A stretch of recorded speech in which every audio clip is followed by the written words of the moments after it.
So let's talk about normal approximation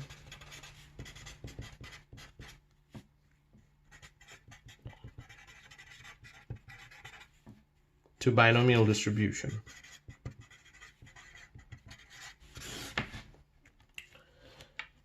The whole idea is you are defining xi, which is 1, if the ith trial is a success, and 0 otherwise. So expectation of xi, that's p. The variance of xi, that's p times 1 minus p.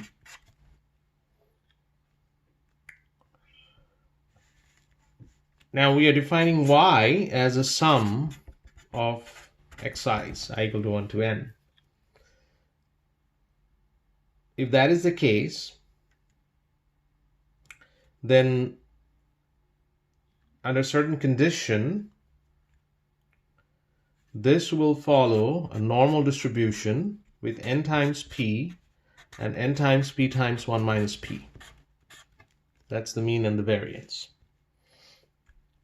If I define this as y over n, which I'm defining as u, which is essentially 1 over n sum of I equal to 1 to n xi, which is x bar, then this will be a normal distribution of p and p times 1 minus p divided by n.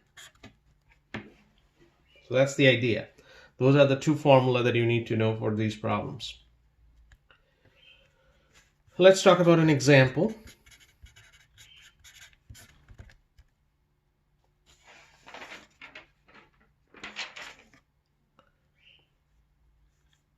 We believe that 50% of the city voters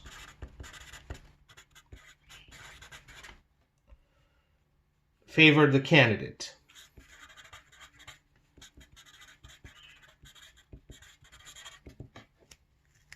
So P is clearly 0.5. And how many voters we collected data on? N equal to 100. So what is the probability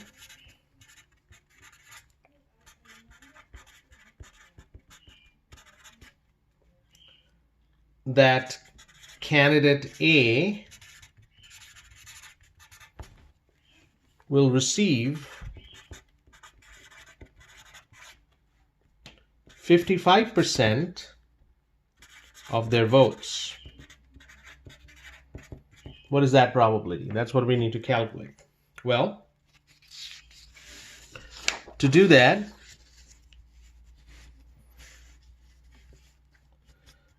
what we are considering here is the probability that y divided by n is less than, actually greater than equal to 0.55, 55%, which is the same thing as saying probability u greater than equal to 0.55, which is essentially u minus p square root of p times 1 minus p divided by n. That is greater than equal to 0.55 minus 0.5 divided by square root of 0.5 times 1 minus 0.5 divided by 100.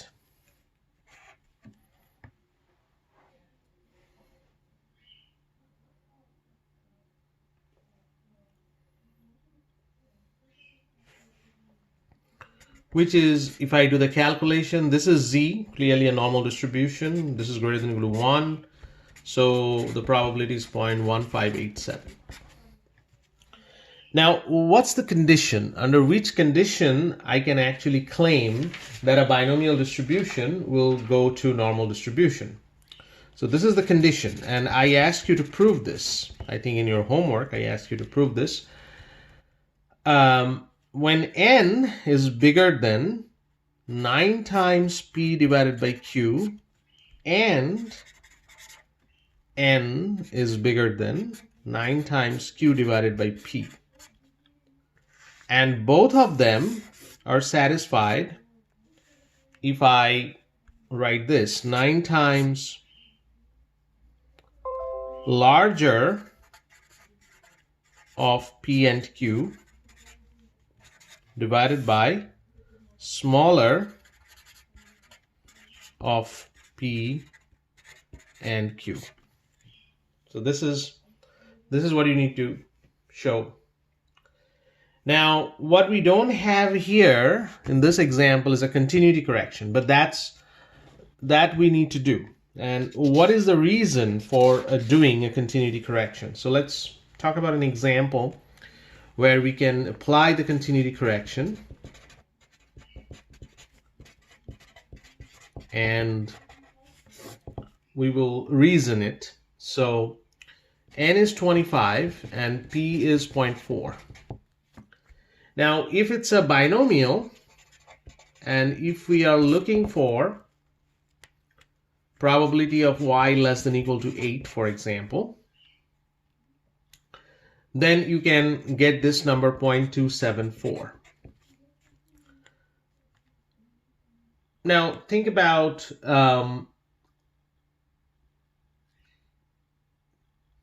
this same thing I'm asking.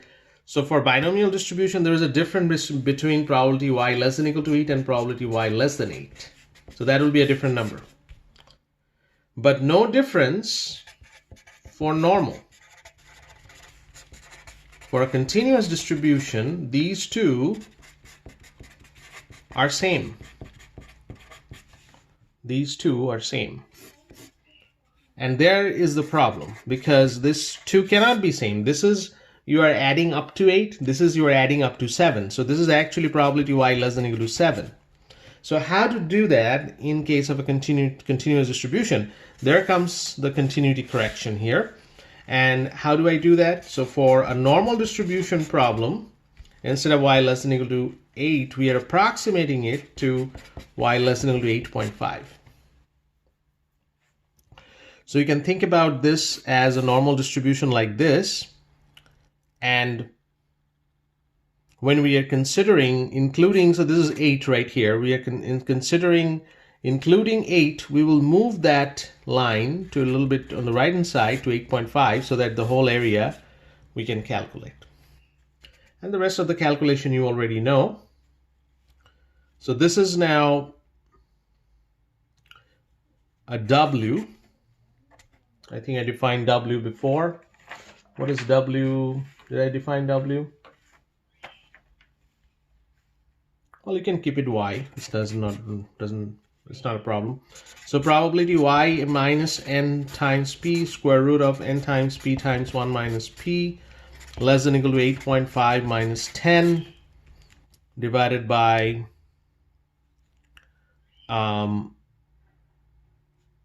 square root of 25 times 0.4 times 0.6. So if you do all this, you will come up with z less than equal to negative 0.061, 0.2709. What if it's probability y equal to 8? Then there is a way of calculating that in binomial distribution. And what is the way of calculating that y equal to 8 in binomial distribution? That'll be, I believe it's 0.12.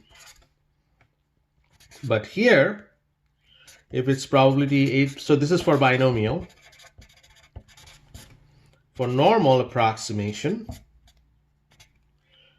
we need to divide it into 7.5 to 8.5. So we are considering a range. We are drawing another line here between 7.5 and 8.5. We calculate the probability.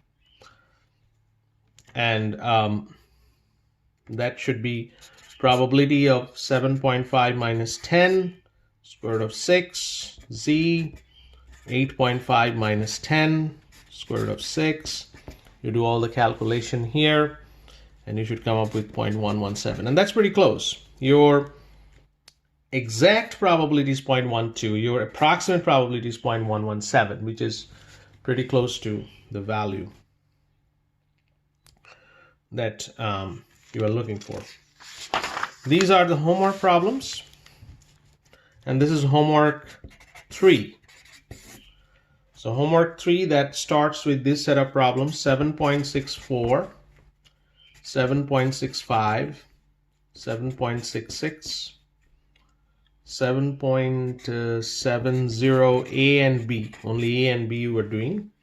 7.71, 7.75, 7.77, and 7.84. So these are the homework problems. That's in a new homework 3. All right, next time we will start with estimation. Okay.